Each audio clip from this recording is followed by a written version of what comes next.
Situation A, page 308. Donc cette activité a pour but d'introduire le nouveau chapitre qui s'appelle variable aléatoire, qui est un chapitre qui appartient au domaine des probabilités.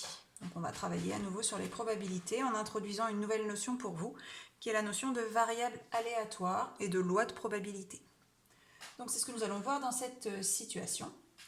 Donc on vous dit, Maëlys écrit sur 9 cartons identiques les lettres du mot aléatoire et les place dans un sac. Donc on a 2 cartons qui contiennent la lettre A, un carton la lettre L, etc. Donc elle propose à son ami un jeu, on tire au hasard un carton et on observe la lettre obtenue. Si on obtient la lettre O, on gagne 10 points. Si on obtient une consonne, on gagne 5 points. Et sinon, dans tous les autres cas, on perd 8 points. On parle alors d'un gain algébrique qui est égal à moins 8. Donc un gain algébrique peut être positif si on gagne réellement quelque chose ou négatif si on perd de l'argent. Alors, passons à la question 1. On vous demande de décrire l'univers oméga de cette expérience. Donc, l'univers d'une expérience, c'est l'ensemble des issues possibles. Donc ici, lorsque l'on tire un carton dans le sac, on a différentes issues possibles. Soit on obtient la lettre A, soit on obtient la lettre L, soit la lettre E, soit la lettre A, mais c'est une issue que j'ai déjà indiquée, donc je ne la réécris pas, ou la lettre T, ou la lettre O, ou la lettre I, ou la lettre R, ou à nouveau la lettre E qui est déjà écrite. Donc on a 7 issues différentes, mais toutes ne sont pas équiprobables, puisqu'on a plus de chances de tirer le A et le E, puisqu'on a 2 cartons A, 2 cartons E, alors que pour toutes les autres, on a un seul carton.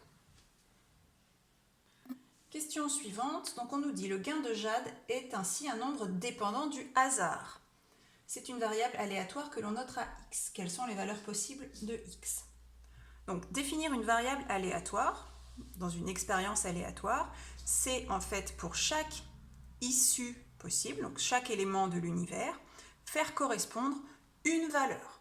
C'est une sorte de fonction concrète dont les antécédents sont les issues et dont les images sont des nombres. Ici, on va voir quel nombre on fait correspondre à chaque issue.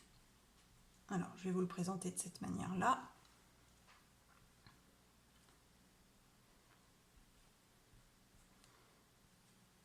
Je pense que j'ai la place ici. O, I, R. Donc voilà les 7 issues possibles de mon expérience. Donc pour chaque issue, je vais faire correspondre le gain de Jade pour ce jeu. Donc j'utilise volontairement les notations des fonctions.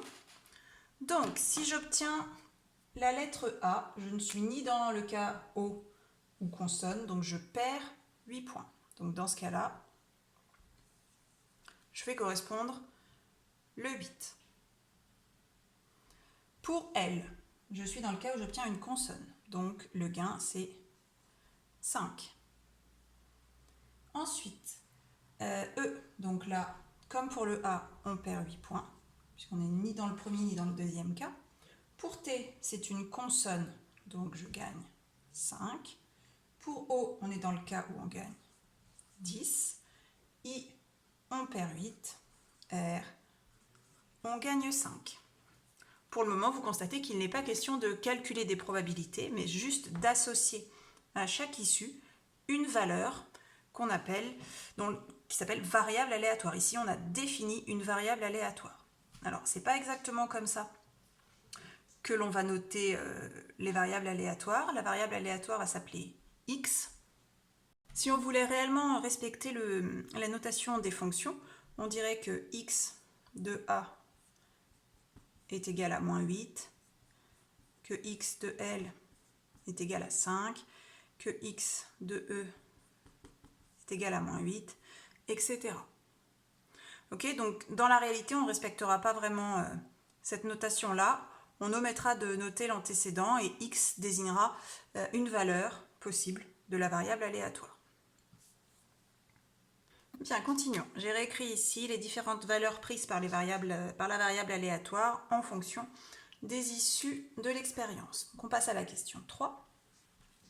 Alors, l'événement x égale 5, c'est-à-dire Jade joue à ce jeu et on considère l'événement, elle gagne 5 euros. C'est peut-être pas 5 euros, c'est 5 points. Elle gagne 5 points. Donc, cet événement est réalisé lorsque la variable aléatoire est égale à 5. C'est-à-dire ici, on a plusieurs cas qui correspondent. Ça correspond à l'événement Jade tire le carton avec un L ou le carton T ou le carton R. Donc cet événement-là, x égale 5, correspond en fait à l'événement Jade tire le carton L ou le carton T ou le carton R. On va déterminer la probabilité de cet événement que l'on note P pour probabilité, que grand X soit égal à 5, c'est une parenthèse, pardon. Et donc, la probabilité que X soit égal à 5, c'est qu'on tire soit le carton L, soit le carton T, soit le carton R. Il y a un carton de chaque, donc on a 3 cartons qui correspondent, sur en tout 9 cartons. Donc la probabilité que Jade gagne 5 points est de 3/9 ou 1/3. Donc ici, on a calculé la probabilité que grand X soit égal à 5. Mais on pourrait aussi calculer la probabilité que grand X soit égal à moins 8 et la probabilité que grand X soit égal à 10. Donc c'est ce qu'on va faire dans la question 5. On va indiquer toutes ces probabilités dans un tableau. Donc je vous ai reproduit le tableau. Donc ici, valeur K de X, donc sur la première ligne, on va indiquer toutes les valeurs que peut prendre la variable aléatoire grand X. Donc on voit ici qu'on peut prendre 3 valeurs différentes, moins 8, 5 et 10.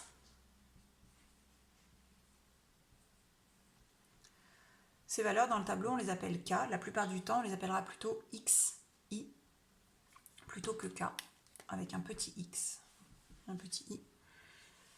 Et en dessous, on va indiquer la probabilité que notre variable aléatoire grand X soit égale à moins 8 ici, à 5 ici et à 10 ici. Donc ces probabilités, on les notera en général PI. Donc là, par exemple, on aurait X1, X2, X3, P1, P2, P3. Alors, la probabilité que grand X soit égal à 5, on l'a calculée à la question précédente, on a trouvé 3/9 ou 1/3. Donc, il nous reste à calculer la probabilité que grand X soit égal à moins 8. Donc, on a perdu 8 points si on tire le A, ou le E, ou le I. Donc, des cartons qui contiennent la lettre A, on en a 2. Des cartons qui contiennent la lettre E, on en a 2 également, donc ça fait déjà 4 cartons favorables, et un carton qui contient la lettre I, donc ça fait 5 cartons sur 9 au total. Donc la probabilité que grand X soit égal à moins 8 est égale à 5/9. On termine avec la probabilité que grand X soit égal à 10. Donc ça n'arrive que lorsqu'on tire le carton haut, il n'y a qu'un seul carton, donc on a une chance sur 9 de gagner 10 points.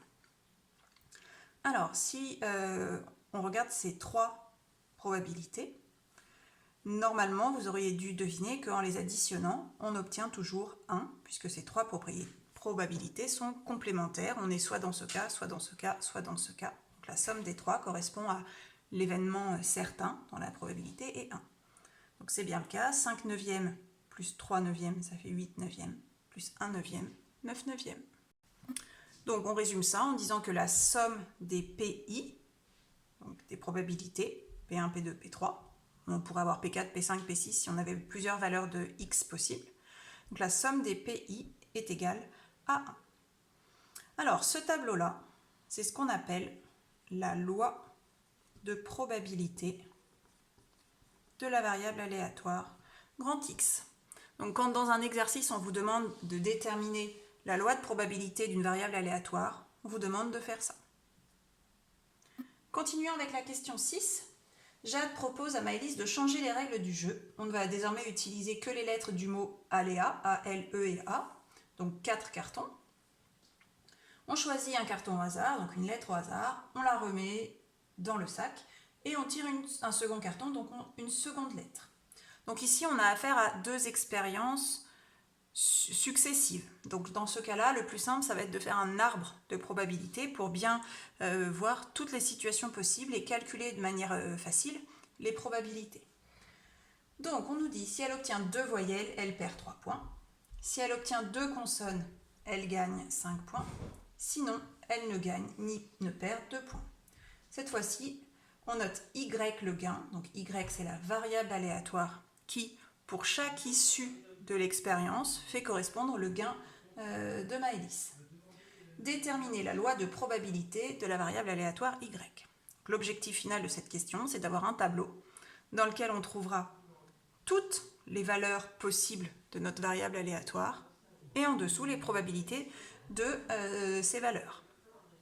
Alors, dessinons l'arbre de cette expérience aléatoire.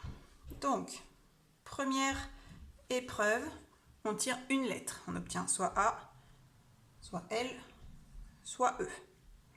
On va indiquer directement les probabilités. Donc, la probabilité de tirer un A, elle est de 2 sur 4, soit 1,5. La probabilité de L, de 1 sur 4. Et pareil pour E. Ici, on remet le carton et on recommence la même expérience. Donc, on redessine au bout de chaque branche les 3 issues possibles. Ce sont les 3 mêmes, avec exactement les mêmes probabilités, puisqu'on a remis à chaque fois le carton dans, je sais pas quoi, le sac.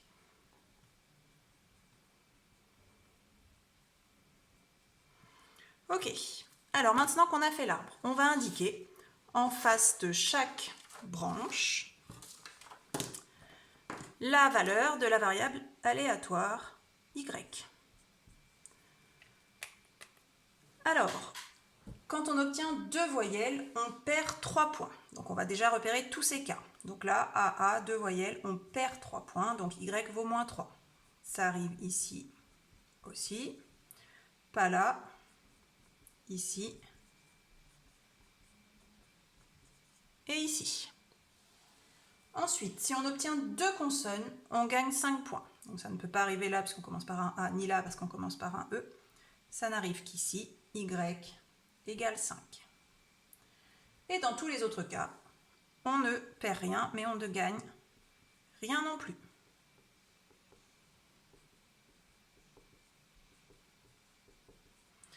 Voilà les différentes valeurs prises par notre variable aléatoire. Donc on va pouvoir créer un tableau qui donnera la loi de probabilité, dans lequel les valeurs prises par notre variable aléatoire vont être donc moins 3, 0 et 5. Et en dessous, il va falloir calculer les probabilités de chacune de ces valeurs. Donc la probabilité que grand Y soit égal à moins 3, donc il va falloir additionner la probabilité de cette issue, AA. Donc, je vous rappelle qu'on multiplie les probabilités rencontrées sur les chemins pour arriver à la probabilité d'une ligne. Donc la probabilité de AA, ça va être 1,5 fois 1,5. On va ajouter ensuite la probabilité de AE, 1,5 fois 1/4, plus la probabilité de EA, 1/4 fois 1,5, plus la probabilité de EE, 1/4 fois 1/4. Quand on aura obtenu le résultat de ce calcul, nous aurons la probabilité que la variable aléatoire Y soit égale à moins 3. Alors, commençons à compléter notre tableau qui nous donne la loi de probabilité de Y. Donc, on a dit Y, 3 valeurs possibles. Moins 3, 0 ou 5. Alors, on va maintenant calculer les probabilités que Y soit égal à moins 3, à 0, puis à 5. Alors, pour moins 3, je vous ai déjà donné la méthode et le calcul. Donc, je vais le taper en même temps. Donc, moins 3, c'est ici, ici, ici et ici. Donc, pour la première ligne, je fais 1,5 fois 1,5. Plus, pour celle-là, 1,5 fois 1/4. Plus, pour celle-ci, 1/4 fois 1,5. Et pour la dernière, 1/4 fois 1/4. On obtient 9/16.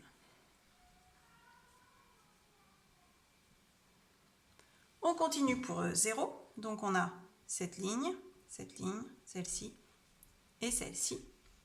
Donc on refait le même principe de calcul. Donc pour la ligne A, elle, on va faire 1/2 fois 1/4, plus 1/4 fois 1/2,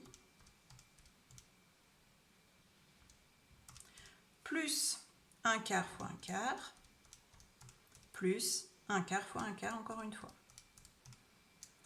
Et on obtient 3/8.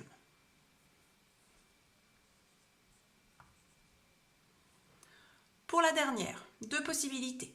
Soit on refait la même chose, sachant qu'ici ça va être plus rapide, puisqu'on n'a qu'une seule ligne qui permet d'obtenir y égale 5. Donc 1/4 fois 1/4, ce qui fait 1/16.